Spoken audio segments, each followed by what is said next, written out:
My name's Jon Davies and I'm the tutor in Contemporary Film and Theatre at Morley College. And I've been talking about films at Waterman's for over 20 years. Welcome to this introduction to this latest cinema club from Waterman's. It's going to be a little bit different to the previous four where we chose a film and then discussed it. Because thanks to the British Film Institute and as reward for all our good work, we have 3 specials coming up, each of which will have a guest talking about an aspect of cinema with you and myself.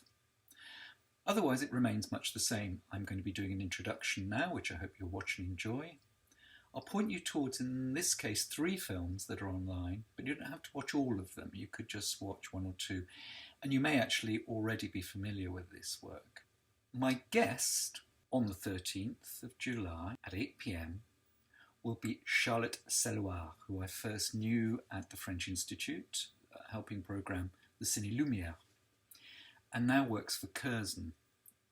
So we'll be able to ask her all sorts of questions about distribution, about what's coming up in modern cinema, and with a particular focus on the cinema of Celine Sciamma and women's cinema in general.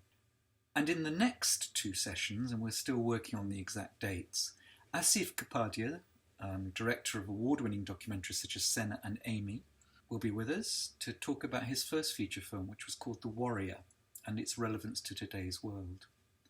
And then we have Michael Brook, who's a writer for the BFI, and an expert in Polish cinema, who'll be talking about the way that Polish cinema has reflected the history of Poland over the last 100 years, with a particular focus on the work of Paweł Pawlowski and his Oscar-winning film Ida and his more recent film Cold War, both of which are brilliant films and well worth watching.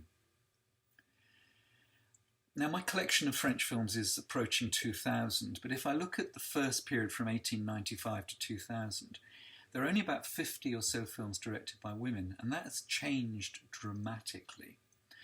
The French film industry has generally been fairly open-minded on who made their films, but it was dominated by men.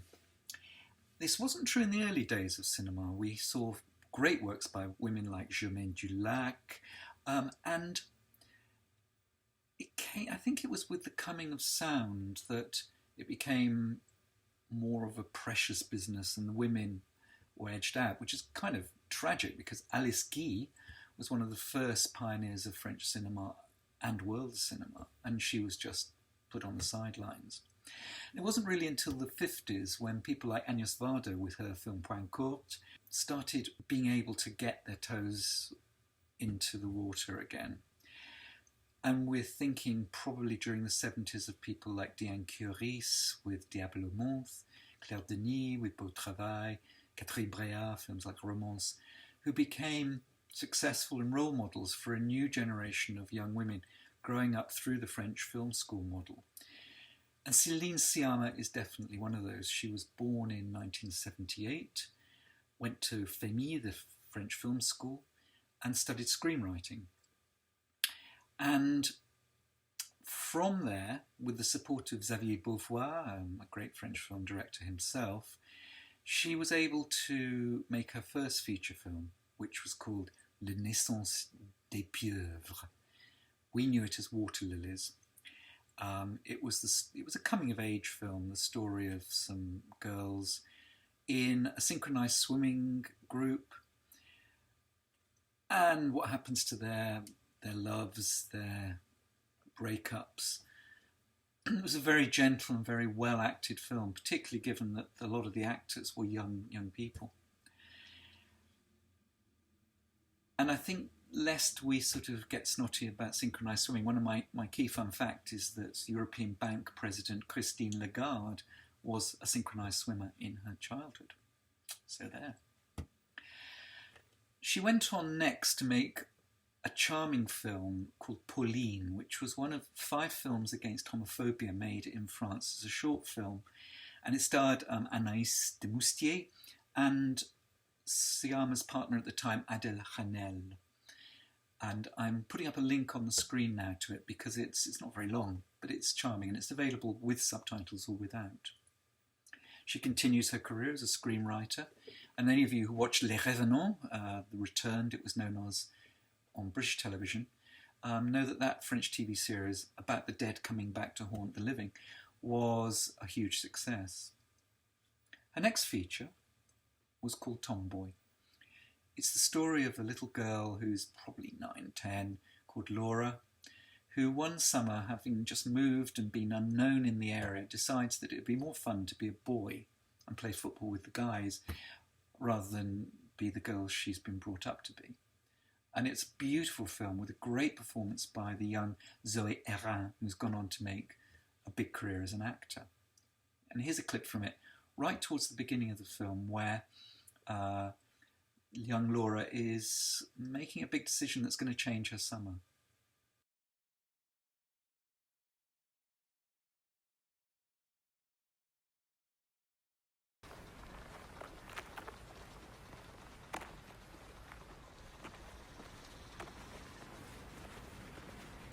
Tu cherches les autres?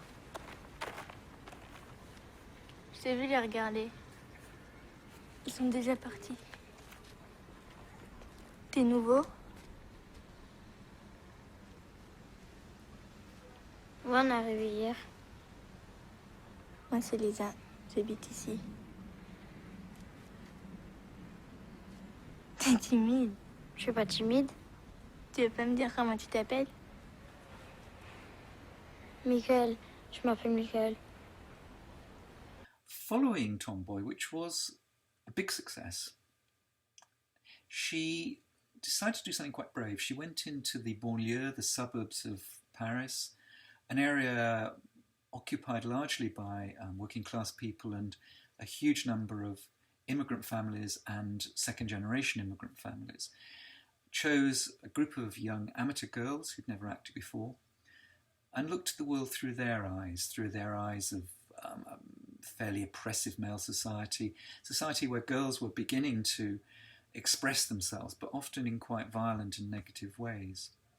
And this film was extraordinarily good. The scene I'm going to show you now is from the middle of the film, where our heroine, the lead actor, is beginning to understand where she's come from, where she's going, and the issues that may confront her.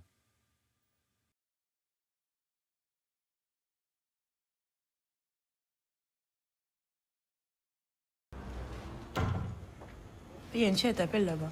Ça va les filles? Hé, c'est Sweetie. Ça va ou quoi? Ça va et toi? Bah ouais, ça va. Ah, t'es passé où? Mais fais les présentations, t'es là, tu fais... Oh, trop chou. Ah, comme sa mère, Il est trop beau. Coucou toi. Bah au début c'était difficile hein. Ah ouais. Mais bon ça va. Maintenant je suis contente. C'est cool. Elle est pas là Lady? Non, elle est malade. Vous l'embrasserez de ma part, ok? Ah oui? D'accord. En plus ça fait longtemps c'est même pas vu. Faut qu'on se Mais revoie. tu dates de ouf. grave. Ah là là. On fait comme ça? Ok, Bon vas-y, passez une bonne journée. Vas-y, bisous.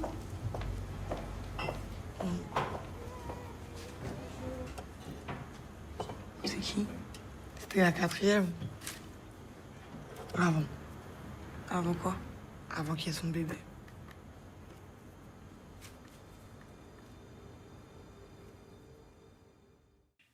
Following that, Sciamma showed her merit as a screenwriter by co-writing a film called My Life as a Courgette. Shortish, about an hour and 10 minutes, but well-received film by Claude Barras. And it's an animated film, but it's actually got quite a strong story behind it of children taken into care in a community home for young children. And it's brilliant and gentle and kind. And here's a clip from the trailer to give you some idea.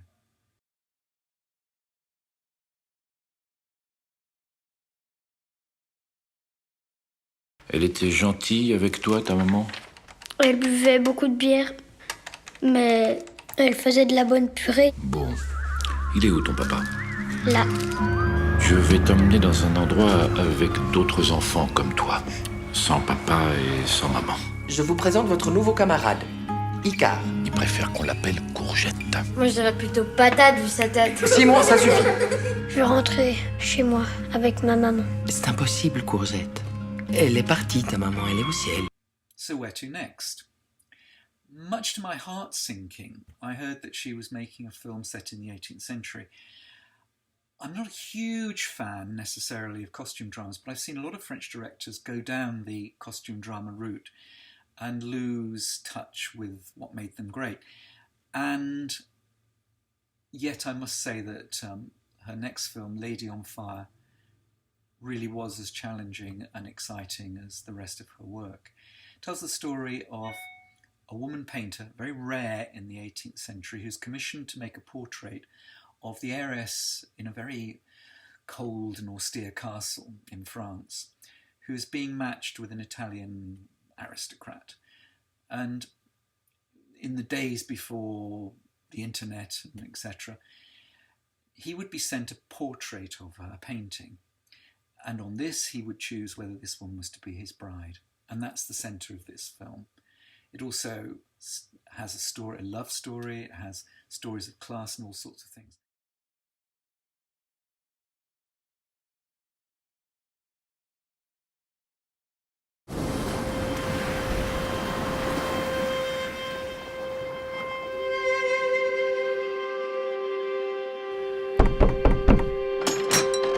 Je suis peintre. L'homme intéressé par ma fille est milanais. Nous partons là-bas si le portrait lui plaît. Il a épuisé déjà un peintre avant vous. Que s'est-il passé? Je ne sais pas. So, I look forward to seeing you for a discussion on the 13th of July at 8 p.m. in discussion with Charlotte Saluard.